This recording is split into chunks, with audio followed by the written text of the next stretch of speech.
샬롬. 네, 주님 안에서 문안 인사 드리면서 이번 커다란 지진으로 인해서 거의 1000명 이상 사망했던 일이 미얀마에 28일, 이게 28일이었나요? 29일이었나요? 제가 그때 무엇을 봤냐면 이 spaceweather.com이라는 나사와 비슷한 에이전트가 운영하는 이 천체의 그 우주의 그 날씨를 늘 제가 따르고 있거든요. 보고 있거든요. 왜냐하면 주님께서 오시기 마지막 때 마태복음 24장에 보면 주님이 오실 때 태양이 어두워지고 달이 빛을 잃고 별들이 하늘에서 떨어지리라는 이 말씀, 마태복음 말씀에 이 말씀이 가장 마지막 징조잖아요. 이 말씀은 이미 예수님께서 이사야 말씀을 인용하셨거든요. 이사야서 13장 34장을 보면 구약의 이사야와 에스겔과 또 스가랴와 이 말세에 대해서 아모스와 말세에 대해서 예언한 그 모든 예언은 아직 다 안 이루어졌어요. 구약의 예수님에 대한 예언은 예수님이 다 이루셨고, 구약의 이사야 13장에도 마지막 바벨론 심판에 대한 말씀을 이사야도 했지만 요한계시록의 요한도 마지막 날 바벨론의 심판이 있으리라는 말씀을 요한계시록에도 기록되어 있잖아요. 그래서 구약의 거의 모든 예언은 이미 예수님께서 다 이루셨고, 또 예수님 승천하신 이후로도 이스라엘에 대한 예언은 매 세대마다 이루어지고, 또 이스라엘이 민족을 되찾은 이후부터는 아주 빠르게 구약의 구체적인 예언들이 이루어졌잖아요. 제가 이루어진 그 내용들을 여러분과 함께 여러 번 제가 자세하게 나눴어요. 이사야 13장에도 13장 10절 이하에도 그때 태양이 어두워지고 달이 빛을 내지 않는다 그랬어요. 하늘이 13절 보면은 하늘이 흔들린다 그랬어요. 이 말씀을 예수님이 마태복음 24장에 인용하셨고, 또 이사야 24장에도 보면 주님이 오실 때 24장 21절 이후에도 주님이 오실 때 태양과 달에 대해서 예언하셨어요. 그리고 이사야 34장도 보면 34장 4절도 보면 34장 4절 하늘이 이 스크롤이 종이가 말리듯이 하늘이 그렇게 떠나간다 그랬어요. 이 말씀은 요한계시록의 요한도 6장에 기록했잖아요. 그리고 모든 하늘의 별들이 떨어진다는 얘기가 바로 다음 4절에 연이어서 나와 있죠. 이 말씀도 예수님께서 마태복음 24장에 인용하셨어요.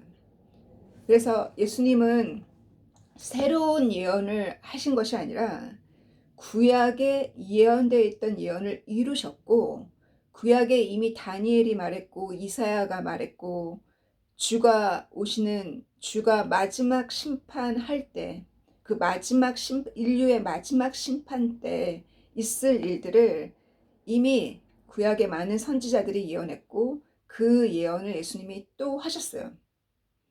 내가 다시 올 때 마지막 심판이 있으리라는. 이 마지막 심판에 대한 태양이 빛을 잃고 태양이 어두워지고 달이 빛을 잃고 하늘의 별들이 떨어지리라는 예수님의 이 예언과 말세에 대한 징조 중에 하나죠. 그리고 요한계시록 기록했던 마지막 징조, 요한계시록 6장에 나와 있는 이 인들을 하나, 두 개, 세 개, 네 개 인들을 뗄 때 6번째 인을 뗐을 때 커다란 지진이 있을 거고, 그때 태양이 어두워진다 그랬어요.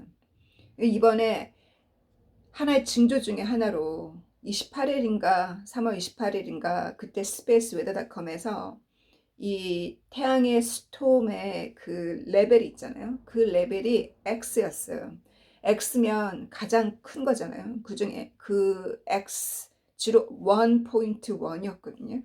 그렇게 강한 스톰이 지구를 향해서 왔으면 정말 위험할 뻔했어요. 그러나 지구를 향해서 온 것이 아니라 그것이 딱 퍼부었을 때 그것이 지구 방향이 아니었거든요.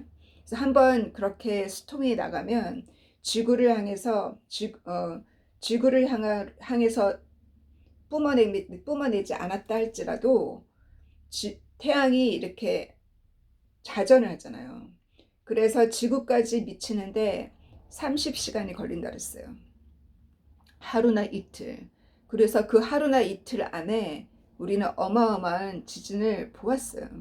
이렇게 지진의 영향을 주는 것은 바로 태양의 스톰의 영향이 있고, 태양의 스톰으로 인해서 지구의 그 자기장을 흔들고 마그네틱 필드를 흔들기 때문에 이와 같이 주님도 커다란 지진이 있을 거고 아주 많은 다양한 곳에 많은 지진이 있을 거고, 지진이 가면 갈수록 더 많았잖아요. 그죠? 예수님 승천하신 이후로 지진이 점점점 많아질 것이고, 또 이 요한계시록 6장에도 어마어마한 더 great earthquake이 있을 거고, 태양이 어두워지는 것을 보고 별들이 떨어지는 것을 보리라 그랬어요. 하나의 징조 중에 하나라는 거예요. 그래서 그 징조 중에 이 요한이 무엇을 보냐면 7개 교회 이후에 4장에 보면 이 흰옷을 입은 자들이 야자수 나무를 그 잎사귀를 흔들면서 찬양하고 있는 흰옷을 입은 자들을 보았어요. 그래서 이들이 누구냐고 7장에 이들이 누구냐고 했을 때 주님께서 이 Great Tribulation 마지막 그 대환란을 뚫고 나온 자들이라고 그랬거든요. 대환란을 뚫고 나왔다는 것은 대환란 가운데 저는 휴거가 있을 거라고 생각해요. 대환란 가운데 뚫고 나온 그들이 흰옷을 입은 자들을 보았는데, 더 이상 16절 이하를 보면 더 이상 태양이 그들을 내리쬐지 않는다 그랬거든요. 더 이상 그렇게 태양으로부터 고통받는 일이 없을 거라고. 그러니 우리가 이 가는 노정 가운데, 이 대환란 가운데, 우리 환란 기간 가운데 휴거가 있기까지, 주님이 마지막 심판을 하기까지 우리는 이 태양의 스톰으로 인해서 더 많은 지진을 볼 것이요, 더 많은 재앙들을 지구 구석구석에 더 많은 재앙들을 보게 될 거예요. 그래서 그 지진이 만약에 땅속 깊은 바다에 지진이 생기게 되면 어찌 되겠어요? 쓰나미가 일어나겠죠. 이와 같이 쓰나미도 마지막 예수님의 징조 중에 마태에는 기록 안 했지만 누가복음 21장과 마가복음 13장에 보면은 쓰나미도 기록되어 있어요. 이와 같이 대자연의 그 재앙이 자주 올 것이고 그 재앙은 점점 커진다 그랬어요. 이것을 보고 이것이 하나님의 사랑이냐, 하나님은 우리를 사랑한다고 해놓고 왜 이런 일이 생기냐고 하지만, 하나님은 우리를 깨우시는 거예요. 이 땅에 하나님의 심판이 곧 오기 때문에 하나님의 자녀들의 잠을 깨우시는 거예요. 그래서 그들이 그 고통 가운데 주의 이름을 더 부르고 그 전쟁 중에 더 많은 자들이, 유대인의 많은 자들이 크리스찬이 되고, 또 유대교를 따르지 않는 자들도 유대교를 따르고, 또 가자의 많은 사람들이 예수님을 따르게 된 것처럼, 또 이스라엘을 통해서 이 모든 테러리스트를 진압하고 청소하는 이 노정은, 이와 같은 전쟁은 이미 구약 성경에 이미 예언돼 있고 그 예언이 지금 이루어지고 있어요. 그래서 이 이사야 13장, 24장, 34장도 한번 여러분께서 공부해 보시고 이 마지막 징조 중에 태양의 징조에 대해서 분명히 기록되어 있고 그 말씀을 예수님이 인용하셨고 요한도 요한계시록의 말씀을 인용했어요. 그래서 성경은 이렇게 구약과 구약의 모든 예언이 이미 예수님이 이루신 것도 있지만 그 예언 중에 마지막 때 이루어질 것을 예수님이 인용하신 거예요. 그래서 구약 성경을 멀리하고 신약만 읽겠다는 크리스찬들이 있거든요. 구약을 아예 믿지 않고 구약 성경을 읽지 않는 자들이 있어요. 그 이해를 못하고. 그러나 신약에 기록되어 있는 모든 메시지들은 구약의 예언을 어떻게 구약의 예언이 이루어졌고 구약의 마지막 때 이루어질 말씀들을 다시 한번 우리에게 상기시켜주는 메시지들이에요. 그래서 이번 주에는 주님이 무엇을 보여주셨냐면 하나의 조그만 그 계시가 저는 또 개인에 대한 계시도 많이 주님이 주시거든요. 1월에 받은 개인적인 계시가 있었어요. 이 자매님이 성경 공부를 저랑 하신 지 거의 6년이 되었어요.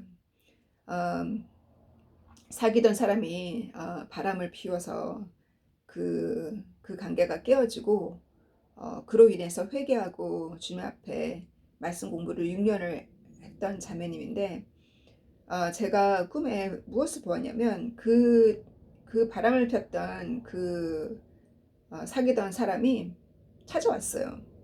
그래서 제가 그 사람에게 꾸중을 하는 거예요. 뭐라고 얘기를 하냐면 다시 내 친구와 사귀기를 원한다면 결혼을 하라고.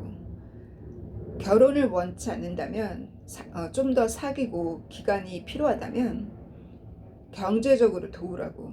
제가 생각도 못한 얘기를 꿈에서 하는 거예요. 뭐라냐면 조인트 어카운트를 오픈하라는 거예요. 그래서 조인트 어카운트는 두 사람이 공동계좌를 오픈해서 그 공동계좌로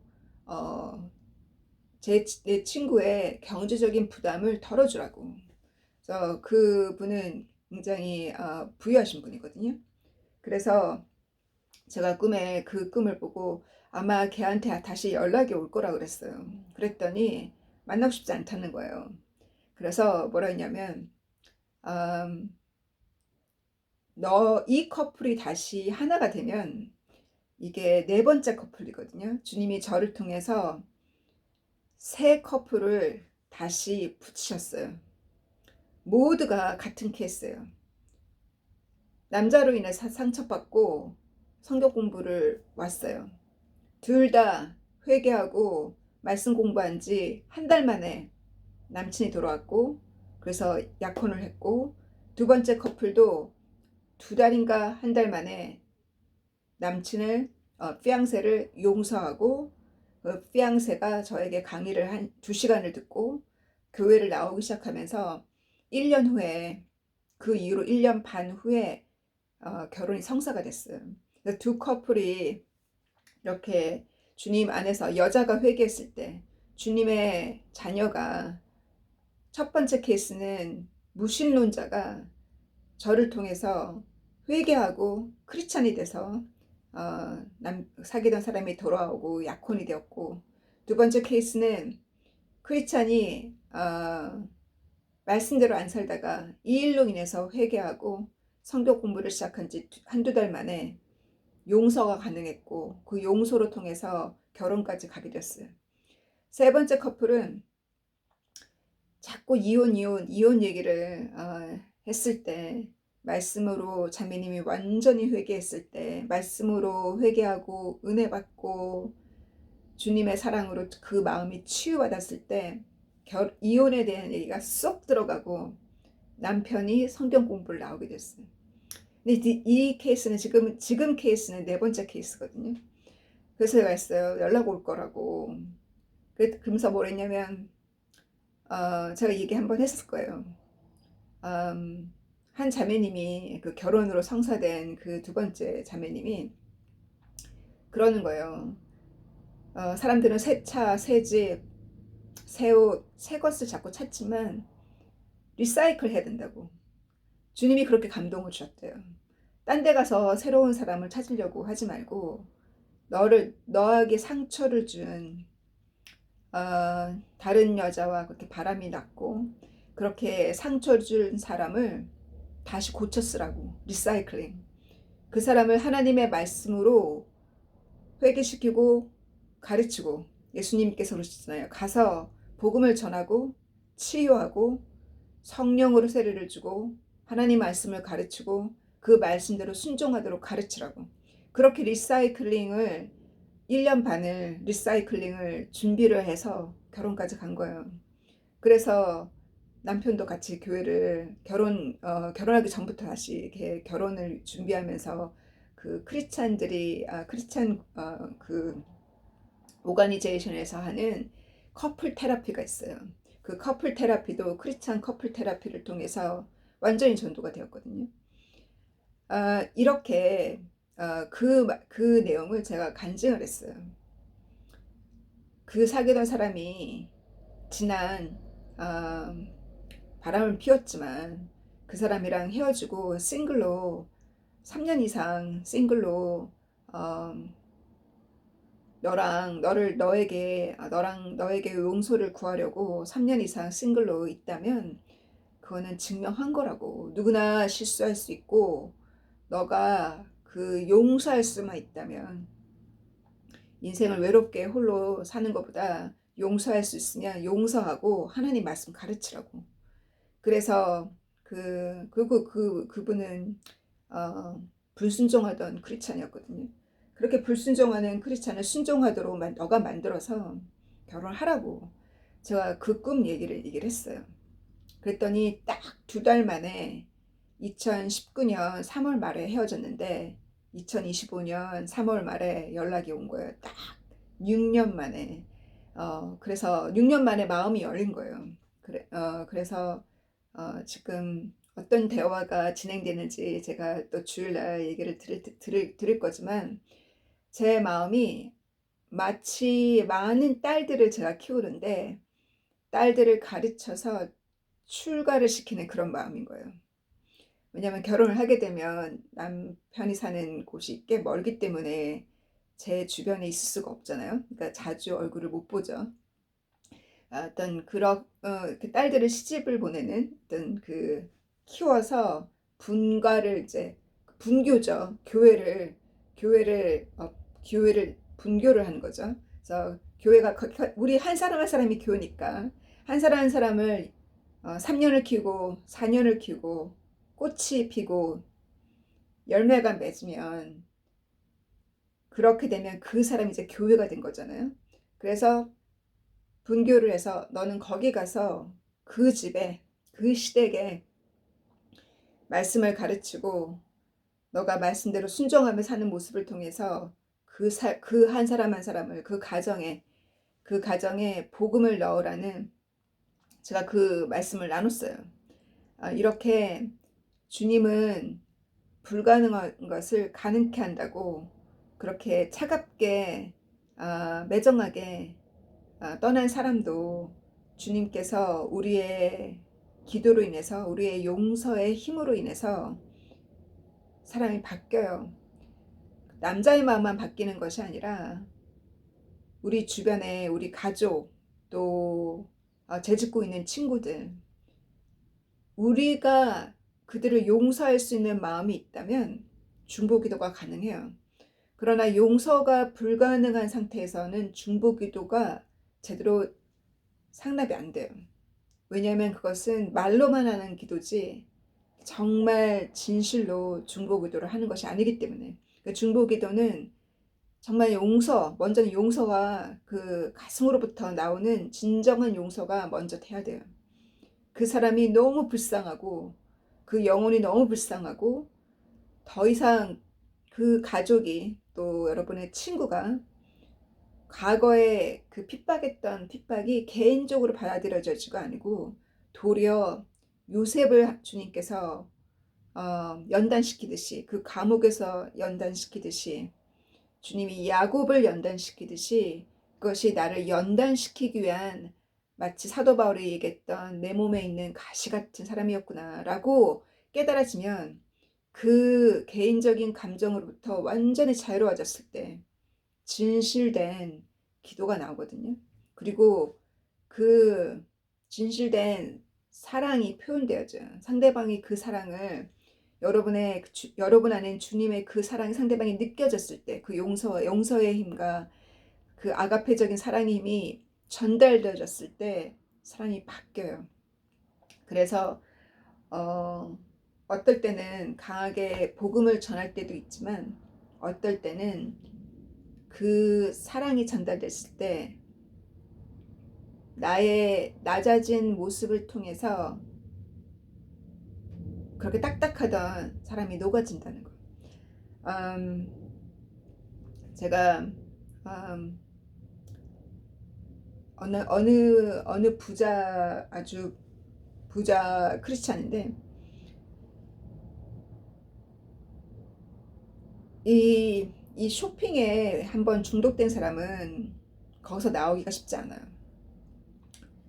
이분도 물질적으로 부유하다 보니 그 어떤 그 물질적인 것에 항상 많이 매여 있어요.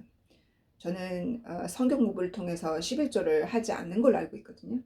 그래서 제가 돌려서 부담 없이 그녀가 할 수 있도록 여러 가지로 얘기했지만 전 그것은 주님과의 관계성이니까 제가 절대 강요가 불가능하잖아요. 강요는 절대로 먹히지 않아요. 전도에 우리 모두가 자유의지를 가지고 있어요. 그 사람의 자유의지를 존중해줘야 돼요. 자유의지로 하나님이 우리에게 자유의지를 주셨기 때문에, 그래서 의를 쌓을 수 있는 거고, 자유의지로 내가 의를 쌓을 수 있는 거고, 자유의지가 있기 때문에 하나님의 심판은 공의로워요. 절대 예정이 아니에요. 절대 예정으로 태어난 사람은 예레미야나 이사야 같이 하나님의 그 창조 전부터 선택된 사람은, 선지자급으로 선택된 사람은 절대 예정을 입은 사람이지만, 우리는 모두 그들도 자유의지가 있죠. 그러나 주님이 강권적으로 이끌어서 쓰는 사람이 있어요. 그러나 대부분 우리에게 자유의지가 있잖아요. 그래서 사랑을 먹이고 하나님의 말씀을 먹이되 절대 강요는 불가능해요. 강요를 하면 도리어 역반응이 일어나요. 그래서 제가 그녀를 위해서 저는 최대한 수업만 들어오기만 하면 열심히 말씀을 가르쳤고, 물질로부터 자유로워지게 하기 위해서 제가 노력을 많이 했어요. 말씀 중에 또 그것을 보여주고. 근데 꿈에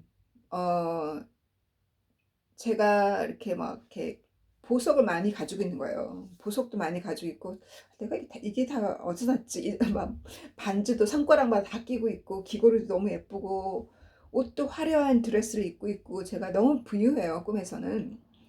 근데 그녀가 제 생일인지 꿈에 선물을 못 해주는 거예요. 그렇게 부유한 사람인데 저에게 사줄 것이 너무 돈이 없어서 사줄 게 없는 거예요. 그래서 이상하다, 이게 무슨 말씀일까? 라고 했을 때 주님이 이 말씀을 저에게 주셨어요. 그거는 의의 돈이 없는 거라고. 주님께서 7개 교회 중에 마지막 교회에게 뭘 하셨냐면, 라우디아 교회에게 말씀하기를, 내게 와서 연단받은 순금을 사라 하셨거든요. 이 순금을 주님께 사서 너희가 부유한 사람이 되라고. 그래서 그리고 흰옷을 입고, 흰옷을 사려면 흰옷을 입어야 그 창피한 그 몸을 가린다고 하셨잖아요. 어떻게 하면 이 흰옷을 살 수 있으며, 어떻게 하면 부자가 되어서 흰옷을 살 수 있겠어요? 분명히 우리가 여러 번 마태복음의 웨딩이라는 그 비유에서도 공부했고, 그 요한계시록 19장에서도 바로 이 흰옷은 웨딩의 비유에 보면 흰 옷 입지 않았던 그 사람을, 더러운 옷을 입고 있는 사람을 바깥으로 내쫓았던 그 비유의 말씀처럼, 이 흰 옷은 바로 요한계시록 19장에 8절에 나와 있는 바로 의의 행실이에요. 하나님의 사람들이 의의 행실을 해야 된다는 거예요. 의의 행실이 무엇인지는 각자가 깨닫고 숙제해요. 누구든지 자유의지가 있고 절대 저는 강요를 안 해요. 이 흰옷을 사려면 주님께 이 금을 주님께 사야 돼요. 이 금이 있는 자가 부자가 되어서 흰옷을 살 수 있는데 그 금을 어떻게 사겠어요, 주님한테? 우리의 의의 행실, 낮아지고 낮아져서 내가 내 몸을 사랑하듯이 내가 다른 사람 사랑을 하셨죠. 그것은 나를 사랑하듯이에요. 그러니까 나를 사랑하라는 것은 다른 사람을 대우할 때 내가 나를 대우하고 싶을 정도로 대우를 하라는 말씀이잖아요. 그렇게 다른 사람을 대우했을 때 그것이 바로 의의 옷이에요. 두 가지 계명이 구약의 많은 율법 중에 가장 큰 두 가지 계명을 예수님이 말씀하셨잖아요. 가장 큰 두 가지 계명. 첫 번째는 하나님을 마음과 뜻과 체력을 다해 사랑하라고. 최선을 다해서. 우리의 체력을 다해서. 체력을 다해서 주님을 사랑하다 보니 잠도 희생해야 되고 체력도 희생해야 되고, 그러나 주님이 또 적어도 일주일에 한 번은 깊은 단잠을, 긴 한 9시간 정도 잘 수 있는, 저는 그런 시간을 주님이 때를 따라 저에게 주셨거든요. 죄책감 없이. 왜냐하면 새벽 기도를 계속하다 보면 잠이 부족하잖아요. 그래서 어떤 강요가 아니에요. 주님과 우리 사이는 주님이 우리가 그렇게 스스로 하길 바라지 절대 강요가 아니에요. 그래서 어떤 그 교회 행사나 새벽 기도나 이 모든 것들을 강요를 하지 마세요. 강요로 억지로 한 거는 상담이 잘 안 돼요. 정말 스스로 기뻐서, 모든 걸 스스로 기뻐서. 그래서 그렇게 체력을 내서 하나님을 사랑하는 것은 바로 구원이죠. 우리의 구원을 날마다 이뤄가는 거잖아요. 그래서 하나님을 그렇게 사랑하고, 그리고 또 내가 나를 사랑하듯이 이웃을 사랑하라 했어요. 첫 번째가 빠진 두 번째 계명은 세상의 많은 차러트들, 세상의 많은 자선 행위들이에요. 세상의 많은 자선 행위를 하지만 하나님을 사랑하지 않은 것은 구원에 이르지 못하죠. 그래서 첫 번째 계명이 하나님을 사랑하고, 그리고 두 번째 계명이 그렇게 내가 나를 대하듯이 다른 사람을 사랑하는 것이 바로 의의 옷을 입는 거예요. 그래서 그렇게 큰 부자도 저에게 그 비싸서 그거를 못 사준다고. 천국에서는 부자가 아니라는 거예요. 부자 크리스찬이 천국에서도 부자 크리스찬이니까 그거는 모를 일이에요. 그것은 우리가 얼마나 어떠한 얼마만큼 의의 행실을 하고 있는지. 또 어떤 부자 크리스찬도 올해 총과 작년인가 주님 보여주셨거든요. 그렇게 부자인데도 꿈에서 그녀의 집이 너무 초라했어요. 또 어떤 성경을 저희가 공부하고 있는 자매님도 주님 보여주셨어요. 남편이랑 둘 다 가톨릭이거든요. 남편은 부유한 집에 살고 있고 아내는 가난한 집에 살고 있는 거예요. 어떻게 부부가 따로따로 살아요? 같은 집에 살아야죠. 천국은 따로따로 살아요. 각자의 의와 각자의 믿음으로 인해서. 그래서 그것을 주님이 보여주셔서 제가 그녀가 걱정이 돼서 그녀를 위해서 막 기도를 하기 시작했거든요. 그랬더니 성경 공부는 안 나오더라도 주일날 한 달에 한 번 하는 제가 런치를 하잖아요. 제가 한 달에 한 번 런치를 할 때 나오시더라고요. 나오셔서 거기에 약자들을 돌보고 거기서 만난 약자들을 또 개인적으로 만나서 돌보시더라고요. 그래서 주님이 그렇게 의를 쌓을 수 있는 기회를 그녀에게 주셨어요. 그래서 이렇게 제가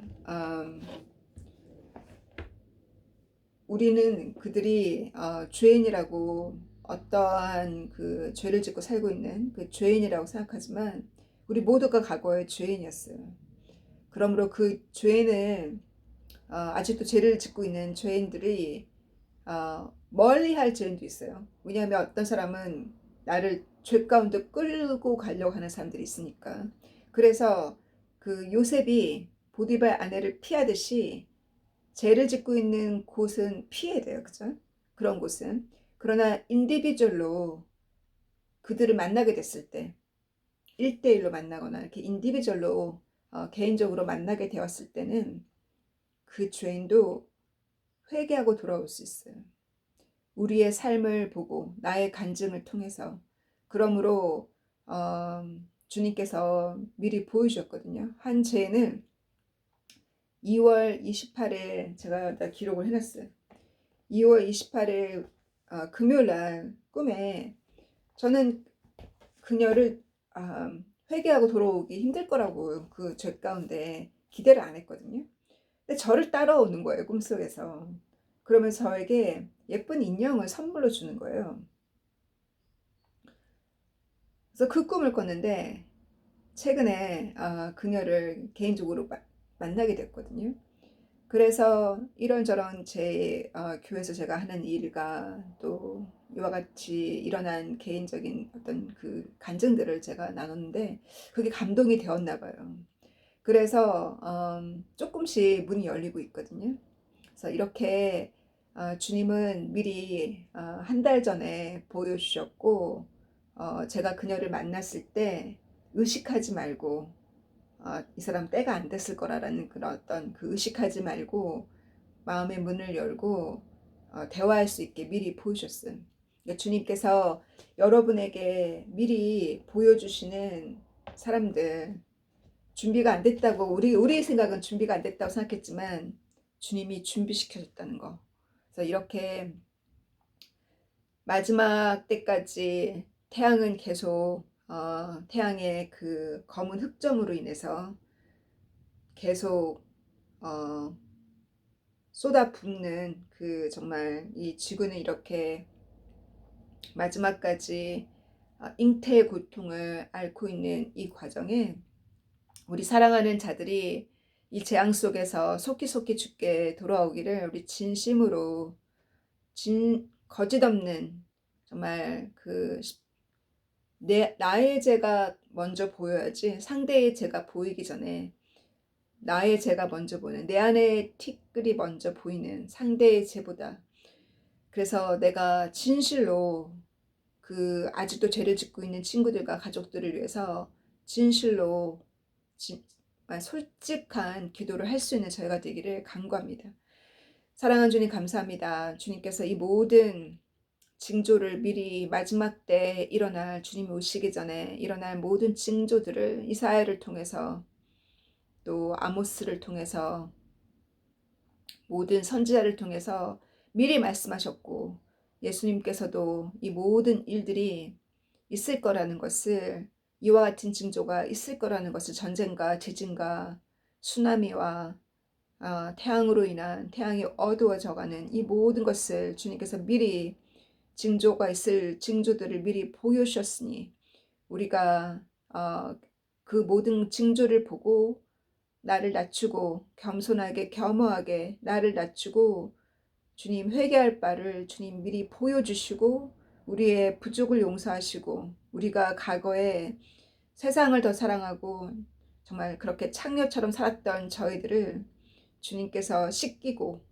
연단시키시고 사랑함으로 사랑하는 자를 연단시키듯이 주님께서 완전히 그 주홍빛 같은 죄를 흰 옷같이 흰 눈같이 깨끗하게 씻겨주셨으니 주님 오늘도 발을 씻을 수 있도록 인도하여 주시고 무엇을 씻어야 되는지 보여주시고 우리에게 그 의의 옷을 입을 수 있도록 주님께서 의를 쌓을 수 있는 기회가 왔을 때 그 기회를 놓치지 않는 지혜로운 저희들이 되기를 간구합니다.